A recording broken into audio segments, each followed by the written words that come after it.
Chers collègues, bonjour. La première question que je voudrais poser est celle-ci.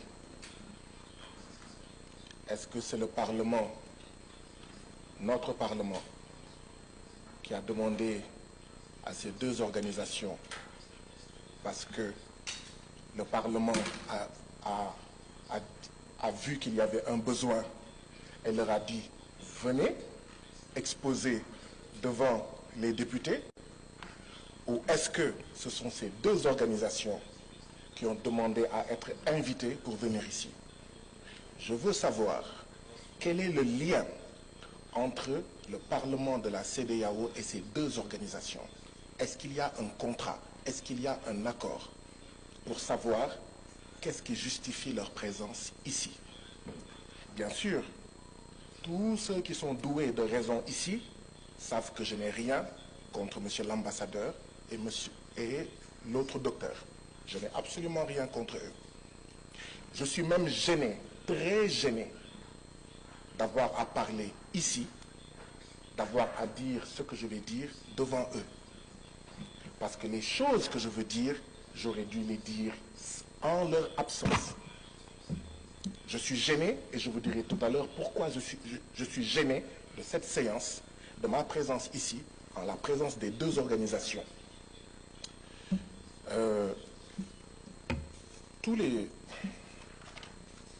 Il est mentionné dans le rapport de la CIDH, il me semble. Il est mentionné dans le rapport de la CIDH des régimes autoritaires qui dominent et répriment les contestations de leurs citoyens. Ces gouvernements répressifs violent les droits fondamentaux de leurs citoyens, ce qui entraîne une instabilité et des troubles permanents dans la région.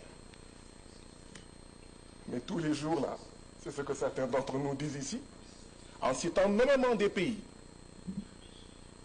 A-t-on besoin de leur présence pour dire ça?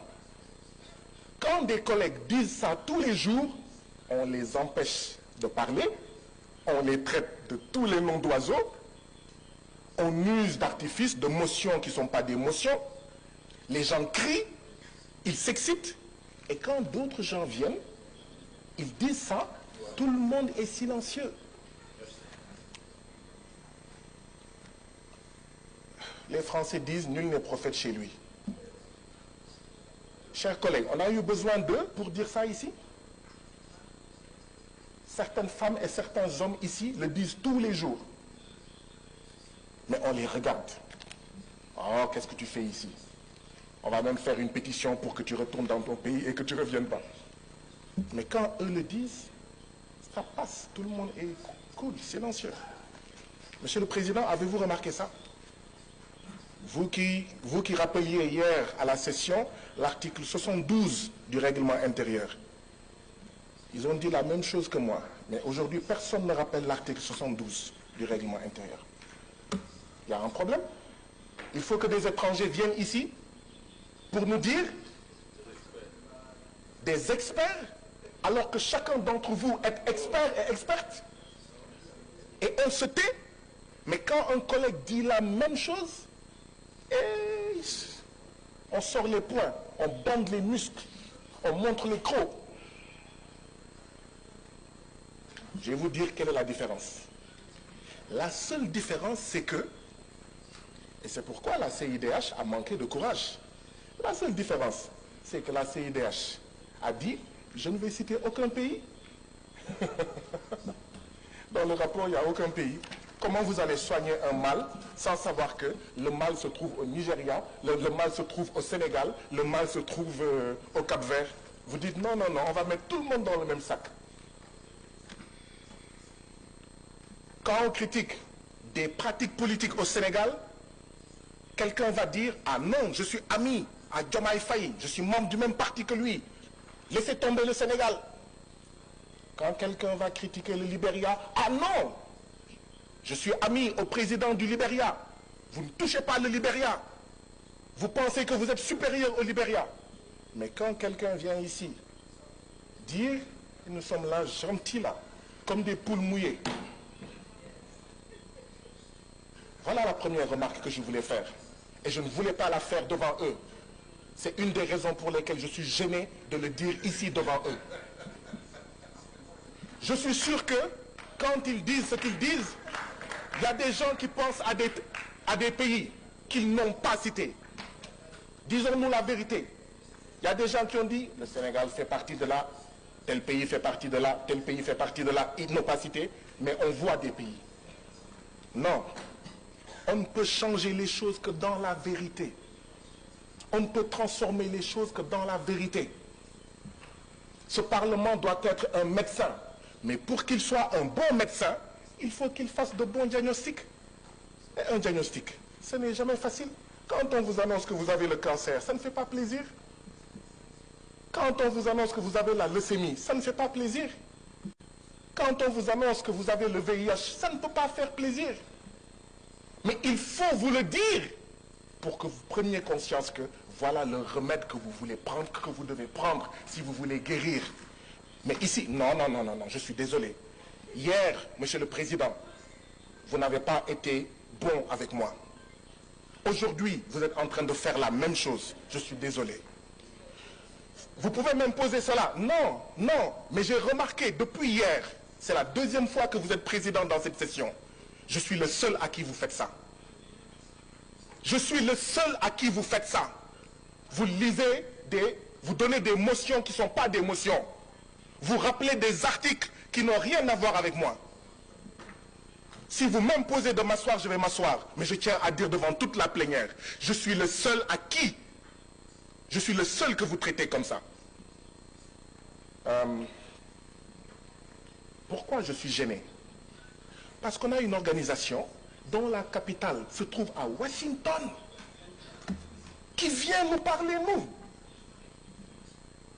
Washington, qui a largué la bombe à Hiroshima et à Nagasaki, vient nous parler de droits de l'homme à nous qui n'ont jamais largué de bombes à Hiroshima et à Nagasaki.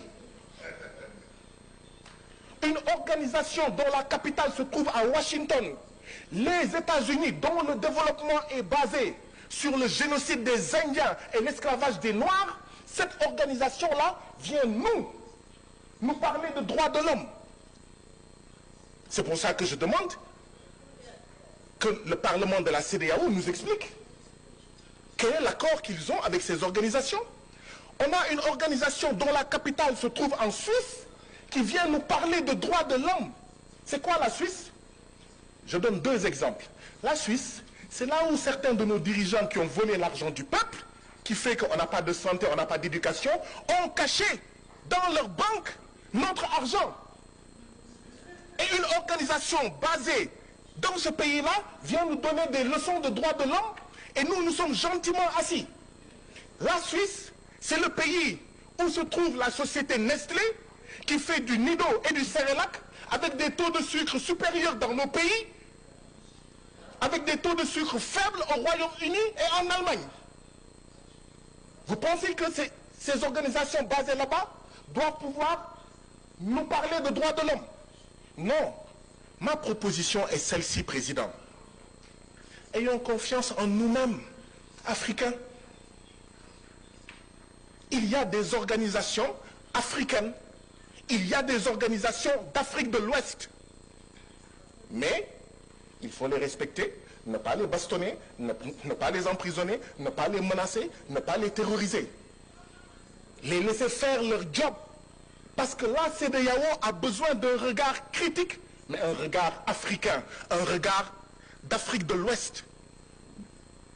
Arrêtons d'aller prendre des organisations dont la capitale est Washington et la Suisse. Monsieur le Président, savez-vous que la CIDH, qui s'appelle Commission internationale des droits de l'homme, elle a été créée par une organisation qui s'appelle Organisation des États d'Amérique. Organisation des États d'Amérique qui a créé dans les années 50 la CIDH. Nous, on ne prend pas une organisation créée par l'OIA, une organisation créée par la CEDEAO, mais on la laisse libre. Hein? On ne la crée pas pour lui dire, tu dis ce qu'on veut entendre. On va chercher une organisation créée par l'Organisation des États d'Amérique. C'est pour ça qu'elle a son siège à Washington. Mes collègues ont raison. La sagesse populaire africaine du Sénégal dit que le umbel sa sankal, umbel sa kassa. Ça signifie qui paye commande. Ceux qui veulent savoir qui paye là, qui sponsorise là, ce sont des États qui financent l'organisation basée en Suisse et l'organisation basée à Washington, qui veulent nous imposer une manière de voir, quand bien même parfois cette manière de voir peut être juste. Mais on n'a pas besoin d'un grand frère blanc basé à Washington et à Genève pour savoir la vérité. Nous n'en avons pas besoin. Je vais conclure, comme vous insistez. Je vais conclure, comme vous insistez. En 1236, ici en Afrique, il y a eu des Africains en Afrique de l'Ouest qui ont publié la charte de Kurunkanfuga.